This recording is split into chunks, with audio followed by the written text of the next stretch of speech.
কাজ কামের অজুহাতে অথবা শরীর খারাপের দোহাই দিয়ে ছেড়ে দিচ্ছে।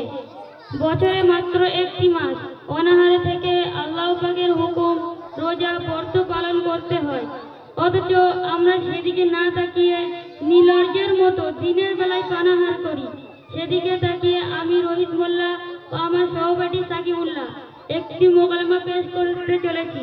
আশা করি আপনারা ধীরস্থিরভাবে শুনবেন ও সামনে পবিত্র রমজান মাস আসছে, ওই মাসে সকলেই রোজা রাখবেন। যদি রোজা রাখেন তাহলে আমাদের এই ক্ষুদ্রতম প্রচেষ্টা সার্থক হবে। আল্লাহ সবাইকে তৌফিক দিন, আমিন। ওমা তৌফিক ইল্লা বিল্লাহ। রমজান মাস পরে যে কি ঝামেলায় পড়লো, বিরিন্দেশায় পরানটা যায় যায় ভাব। একটু পিড়ি খাবো তারও উপায় নেই, হুজুরের যেন হাত লেগেছে। ওই দেখি তো কোনো খেজুর আসছে কিনা। না, আসছে না। এই সুযোগে একটা চকাটান মেরেলেই। এই রে, মনে হয় একটা টুপিওয়ালা আসতেছে, পিড়িটা লুকোয় নেই, নাহলে হুজুর যা কত না ঝাড়বেনি।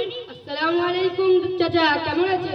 ওয়ালাইকুম সালাম বাবু, কোনো মতে বেঁচে আছি। চাচা, এই অসময়ে দুপুরবেলা বাগানে দাঁড়িয়ে আছেন, এখানে কি করছে? কি করব বল, এমনি দাঁড়িয়ে আছি। বাড়িতে ভালো লাগছে না, তাই পায়চারি করতে করতে এদিকে এলাম। না না, আপনি এমনি দাঁড়িয়ে থাকা লোক নয়, আমার মনে হয় আপনি আমার কাছে কিছু লুকাচ্ছে। না না, কি লুকোবো, কিচ্ছুই লুকাচ্ছি না। কিছু লুকাচ্ছেন না, তাহলে পেছনে হাত বেঁধে রেখেছেন কেন? কই দেখি না আপনার হাতে কি আছে। দেখো হুজুর, তুমি হুজুর আছো, হুজুরের মতো থাকো, পেছনে হাত মারতে এসে না, বুঝলে? ও চাচা, কিছু লুকাচ্ছেন না, তাহলে দেখাতে দোষ কি? কই দেখি না আপনার হাতে কি আছে।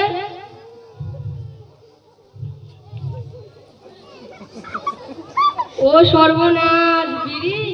আপনি এতক্ষণ আমার কাছে বিড়ি লুকাচ্ছিলেন? এমন ভাবে তাকিয়ে আছেন কেন? আপনার চুরি ধরা পড়েছে তাই আপনি রেগে যাচ্ছেন? এতে চুরির আবার কি আছে? আসলে তোদের মতো খেজুরদের জন্য একটু যে বিড়ি খাবো তারও উপায় নেই, তাই লুকিয়ে লুকিয়ে খাই। চাচা বাপ, আপনি কি জানেন না এটা রমজান মাস চলছে? হ্যাঁ জানি তো, আর জানি বলেই তো সবার সামনে না খেয়ে লুকিয়ে লুকিয়ে খাই।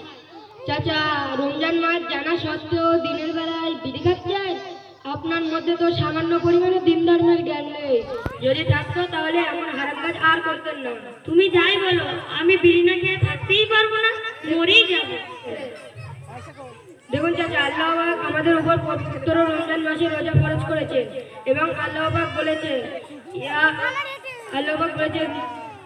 সূরা বাকারার 22 রুকু 183 নম্বর আয়াতে স্পষ্ট জানিয়েছে, ইয়া আইয়ুহাল্লাযীনা আমানু কুতিবা আলাইকুমুস সিয়ামু কামা কুতিবা আলাল্লাযীনা মিন ক্বাবলিকুম লাআল্লাকুম তাত্তাকুন।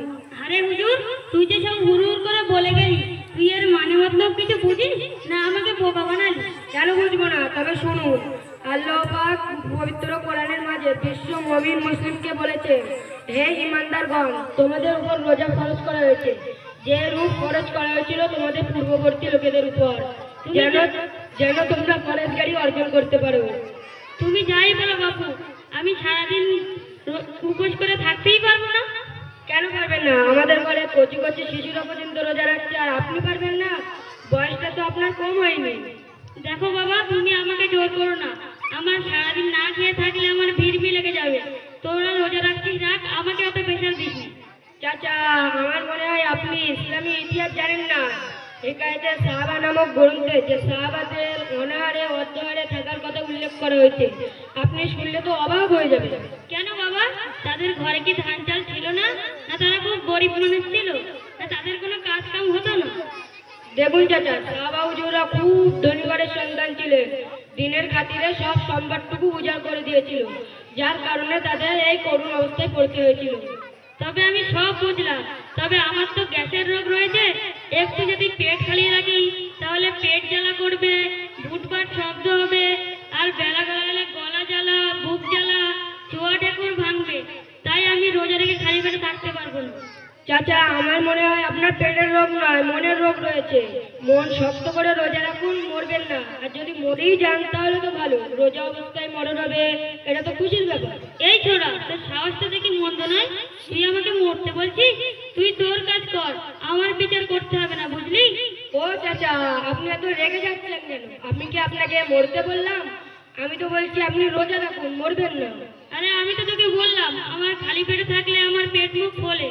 চাচা একটা সত্য কথা বলেন তো, খালি পেটে থাকলে আপনার পেট মুখ ফোলে না অন্য কোনো কারণে?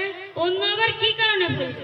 চাচা আমার মনে হয় অন্য কোনো কারণেই, আর সেই কারণটা এই চুপ কর চুপ কর, পেটে তো দেখি সত্য কথাই বলেছে, বিড়ি না খেলে আমার পেট মুখ ফোলে।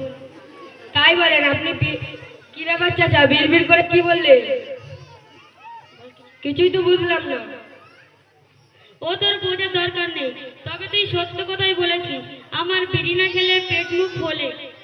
তাই বলেন আপনি বিড়ি খাওয়ার নেশায় রোজা রাখতে পারছেন না? রোজা আল্লাহর একটি মস্ত বড় বিধান, নিছক বিড়ি খাওয়ার নেশায় তুমি সেই বিধানটাকে ছেড়ে দিচ্ছেন? আপনার লজ্জা করে না?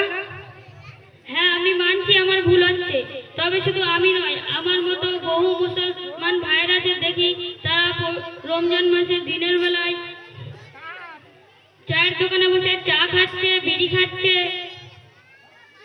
দেখুন চাচা, শরীর খারাপের দোয়াই দিয়ে যে মুসলমান ভাইরা দিনের বেলায় পানাহার করছে, মরণের পর বুঝবে তারা কত বড় পাপ করেছে।